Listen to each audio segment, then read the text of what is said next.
കൊല്ലം ഏഴുകോണിൽ helmet ധരിക്കാത്തതിന് യുവാവിന് പോലീസിന്റെ മർദ്ദനം. ഏഴുകോൺ എസ് ഐ ചന്ദ്രകുമാറിനെതിരെയാണ് പരാതി. പരിക്കേറ്റ ദേവനാരായണൻ ആശുപത്രിയിൽ ചികിത്സയിലാണ്. യുവാവിനെ മർദ്ദിക്കുന്ന ദൃശ്യങ്ങൾ 24 ലഭിച്ചു. ആദ്യം ആ ദൃശ്യങ്ങളിലേക്ക്.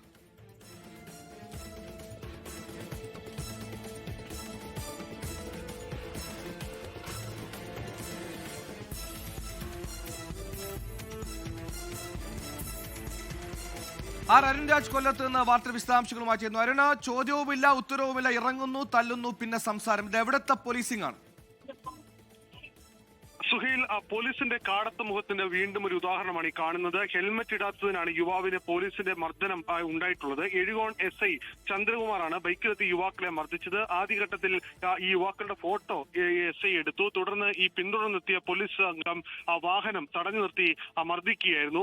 കഞ്ചാവ് അടിച്ചിട്ടുണ്ടോ അടക്കമുള്ള ചോദ്യങ്ങളാണ് ഇവരുടെ ഭാഗത്തുനിന്ന് ഉണ്ടായത്.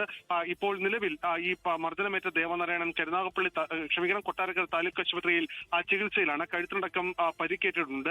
ഉന്നത പോലീസ് ഉദ്യോഗസ്ഥർക്കടക്കം ഇപ്പോൾ ദേവനാരായണൻ പരാതി നൽകിയിരിക്കുകയാണ്. സംഭവത്തെക്കുറിച്ച് അന്വേഷിക്കാൻ ഇപ്പോൾ എഴുകോൺ സി അടക്കമുള്ളവർ ഈ ആശുപത്രിയിലേക്ക് എത്തിച്ചേരുകയും ചെയ്തിട്ടുണ്ട്. ലോകത്തെവിടെയായാലും ഏത് സമയത്തും 24 വാർത്തകളും ഓഗ്മെന്റഡ് റിയാലിറ്റി പാക്കേജുകളും എക്സ്പ്ലെയിനറുകളും വിശദമായി കാണാൻ ഞങ്ങളുടെ യൂട്യൂബ് ചാനൽ നിങ്ങൾക്ക് സബ്സ്ക്രൈബ് ചെയ്യാം.